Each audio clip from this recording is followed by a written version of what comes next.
Zdravím, čo treba? No nemám čas, sa mi tu kopí robota. To je vaše auto? Nie, manželové. Škoda. Prečo škoda? Bolo by lepšie, keby tu je on?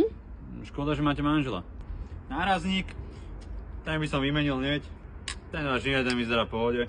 Svetla, vidím, že nesvietia.